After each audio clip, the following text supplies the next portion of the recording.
Hey gang, I'm in Barron, Wisconsin, northwest Wisconsin, on a pretty long drive, and I am going right now to the murder house of James and Denise Closs, and it was at that location after they were killed that their daughter Jayme was abducted by Jake Thomas Patterson just over 2 years ago, October 15th. 2018, and we're going to start here in Barron.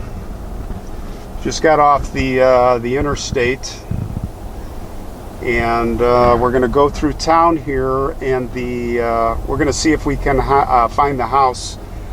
I have the address plugged in on Waze, and I did look at it on Google Earth. I know the house was demolished.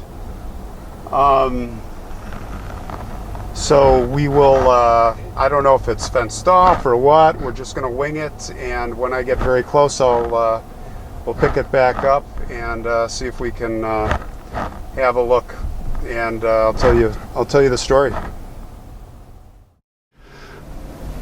All right, we're just on the outskirts westbound, and the house location is on the right. So I'm not sure if it's going to be fenced off or what we're going to find. We've got Cody. Cody, are you helping us? Are you going to find the house? It should be actually, whoa, I'm going to blow right by it if I'm not careful. I know it's got to be right up here from Google Earth. There's no, oh, they took the address down. Oh yeah, this is it. This is it, guys. This is the location. Nothing left but the propane tank and maybe the sump. So what I'll do is we'll leave the windows down a little bit for Cody, and I'll tell you a little bit about what happened in this horrific case here. You stay, baby. You stay, okay? You watch the car. You stay.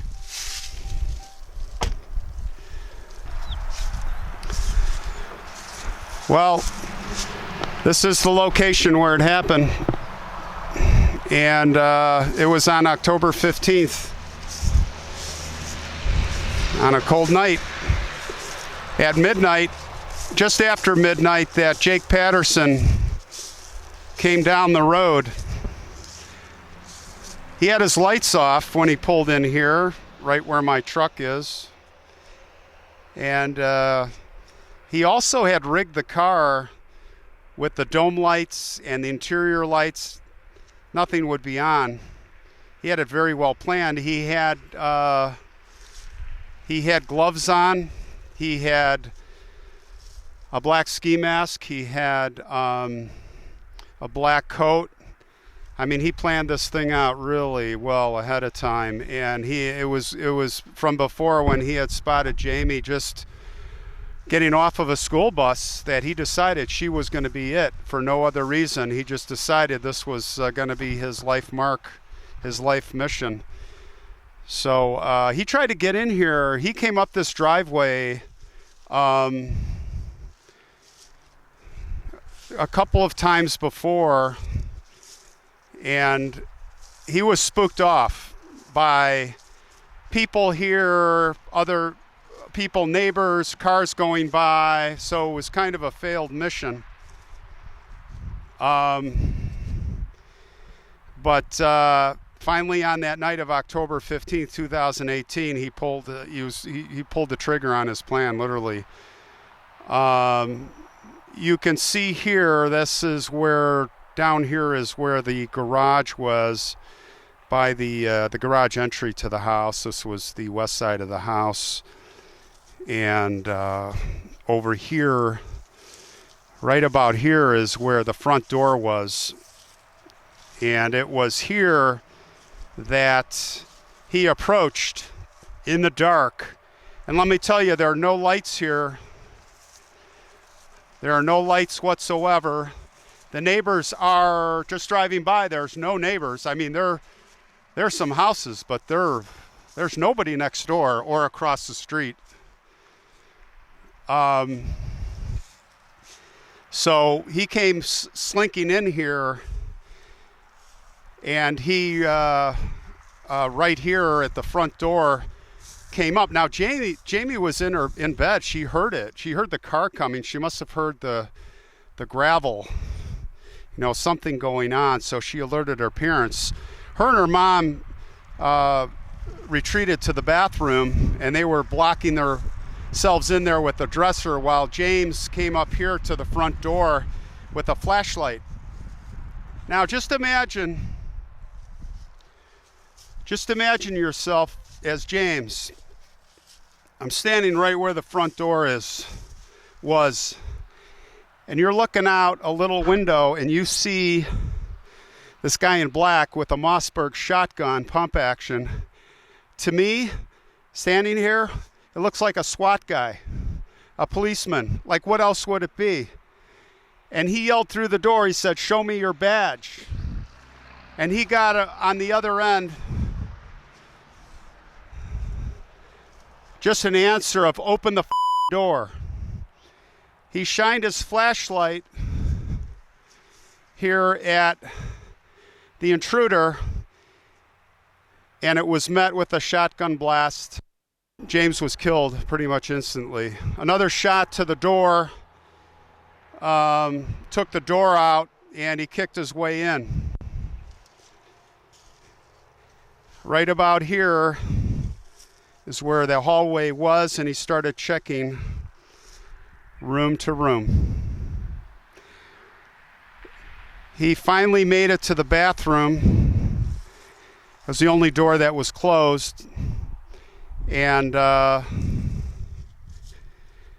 he finally pried and pushed his way in, and Jayme was in her mom's arms in a bear hug. Her mom was, Denise was protecting her, shielding her, and he basically ripped the shower curtain away, and he ripped the shower curtain away and pointed the gun, and he said, "Take the duct tape, wrap her up." And Denise said, "No, not going to do it." So he put the shotgun to the side, and he did it. And this was, by the way, after Denise, while he was pushing his way in there, she did get a 911 call in, and it just was a few seconds. And he saw, when he pulled the curtain away, he said, "Hang that up." And she did. So dispatch called back, and they were just getting Denise's voicemail. But it did get the cops on their way. And he tied her up, and then he took the shotgun and he pointed it to Denise's face, presumably, and pulled the trigger as he looked away. He brought Jayme out over her dead father, dragged her right here, came to just in front of where my truck is. He put her in the trunk, and he closed the door, and he took off. And what's ironic and what's really crazy about this is that when he was here and driving out of here, he literally took the turn out, and the cops were coming, the sirens, they were all coming down the street. And imagine, they didn't know there was a murder. It could have been a family dispute. So he drives out of here, gets his lights back on, and as he's going down the street, here come the police. And what does he do? He pulls over, he yields, and the police right at the top of that hill, or a little farther, said it was 20 seconds out. The police flew by, and he continued on his way. As they came here in this driveway to see the horror that had unfolded here and that was left. So what we'll do now is I'm going to jump in the truck, and we're going to drive up to Gordon, and we're going to check out the abduction. We're going to check out the abduction location. So let's go. All right, I am turning now on Eau Claire Acres Drive out of Gordon. This is the location where Jayme Closs was kept, and after her abduction, right down this road here by Jake Patterson. It was 88 days she had to endure under pretty awful conditions. But she did survive. We're going to take a look up here. Here at the corner, from Google Earth, there was a, not this one, this should be this one, is the Peter Kasinkas house. Yes. Oh, no. Nope, it's not that one. It's got to be the next one. This is where Jayme escaped to. And this is where Jeannie Nutter, the dog walker, came, and they barricaded themselves in there, and that's where they called 911 to get rescued. And it was right up here, right up the road here. Now imagine it was January 10th. It was 2019, I believe, right? And it was 20 degrees out. And right around here, I'm guessing, she was coming towards us from this house on the left, which is the Patterson Ranch, if you will. Yep, that looks like it. Back behind the trees there. And it was here that she was kept prisoner under the bed all that time. So she came out either there or most probably this driveway right here, and this was how she escaped right here. I can see the garage, and he left her. He had her so terrorized he would leave. In fact, there were sometimes his dad would come over, I think, every weekend, and he had loud music playing in the area where he was holding her, down in the basement, under the bed in the barricade, and he never knew, and she would never leave. Well, finally he left for a couple hours, and she got up the courage, and she ran out in the snow. All she had on was her tights, some type of sweatshirt, I think, 20 degrees out, and she had his gym shoes on backwards, and ran down here, and that's where the story gets better. So what I'm going to do is I'm going to find a place, and I'm going to try and send up the Faces Skycam so we can have try to get a feel for what it was like, and a little better view of things also. So let's take another look at this from above, from the Skycam, as we come in here.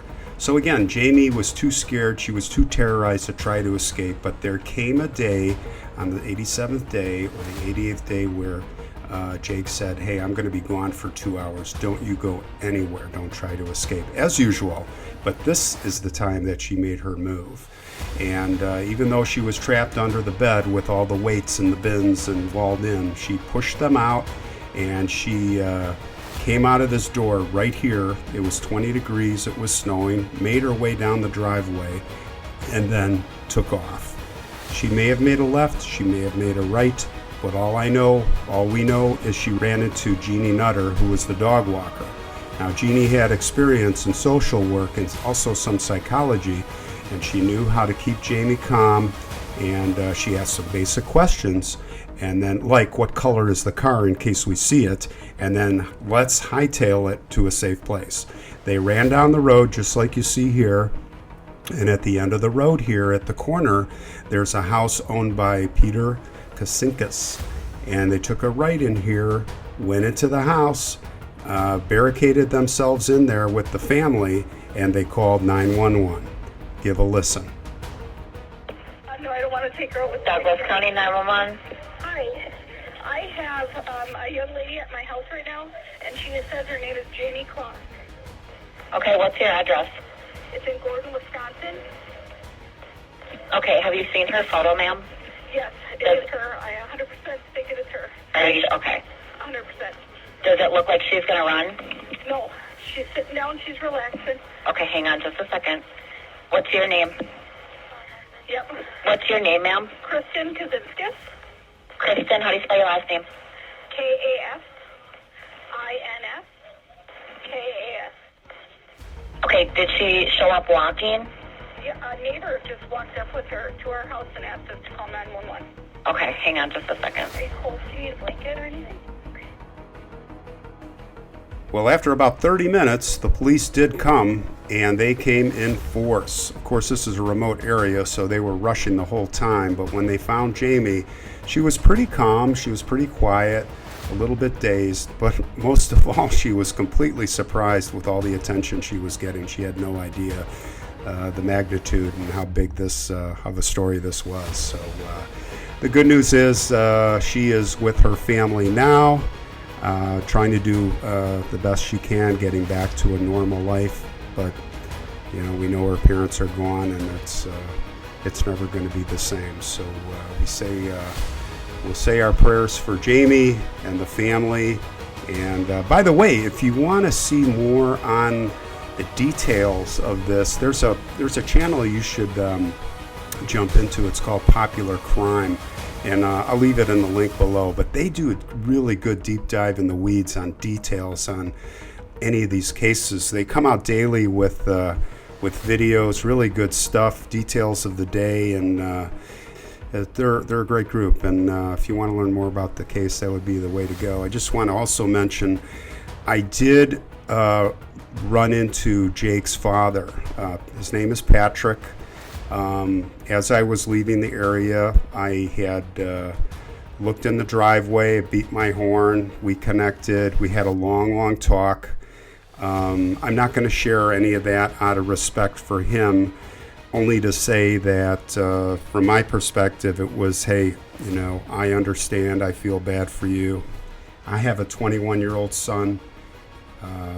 I just wanted to let him know that myself, and there's probably a lot of people out there that feel terrible for him also, along with Jayme's family. It's just a bad deal all the way around. So if I can leave any message for everybody, we should all pray for him and Jayme's family. And that's about it. We're going to head to the cemetery and pay our respects.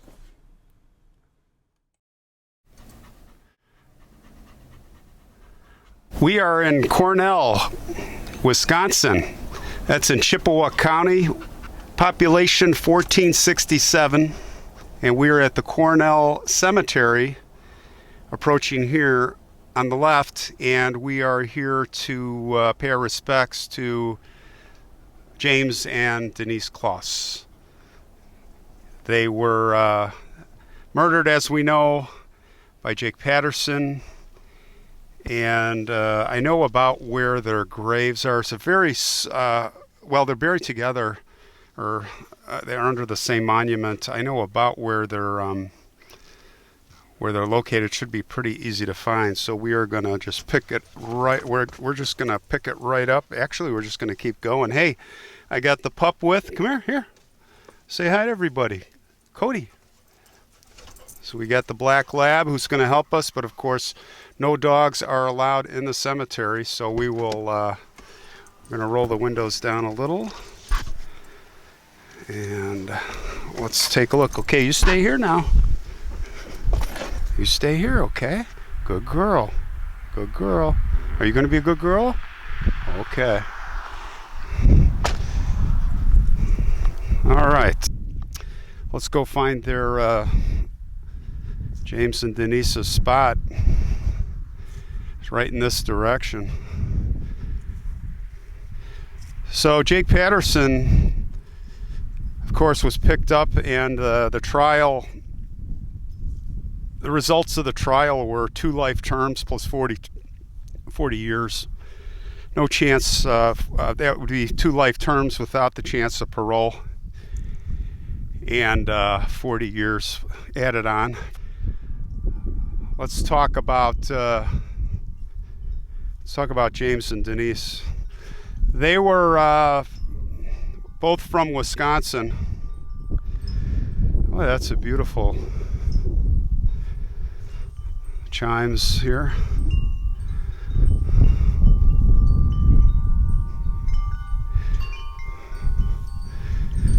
Nyberg.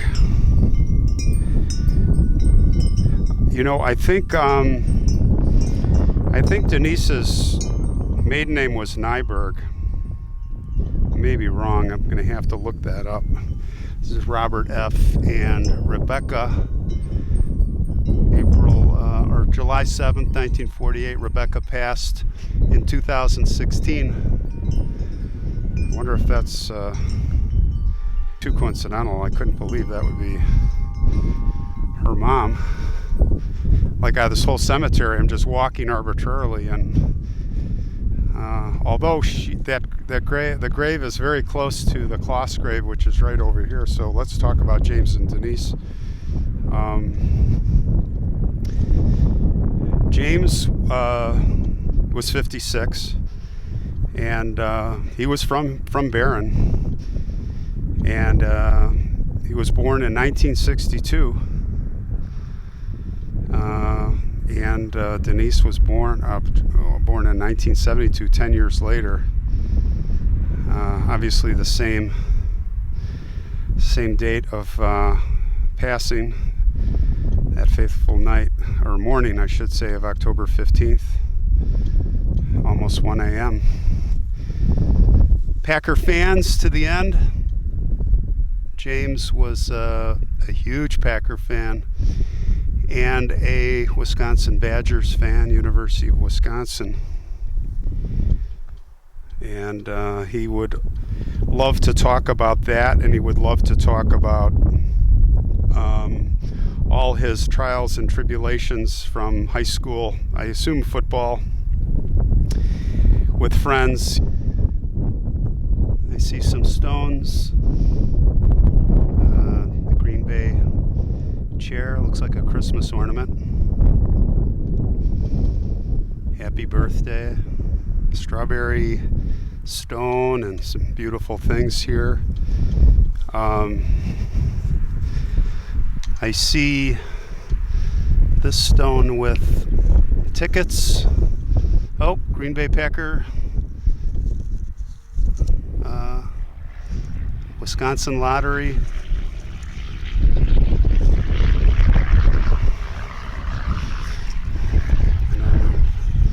This probably goes with this.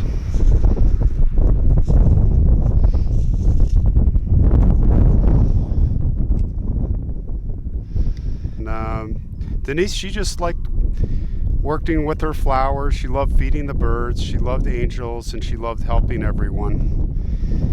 Members of the St. Peter's Catholic Church in Cameron. Folks, these people, this family was an all-American, God-fearing, people-loving, family-loving family. So arbitrary, so I don't have any words for that, but here they rest together. So James and Denise, I hope you're resting in peace.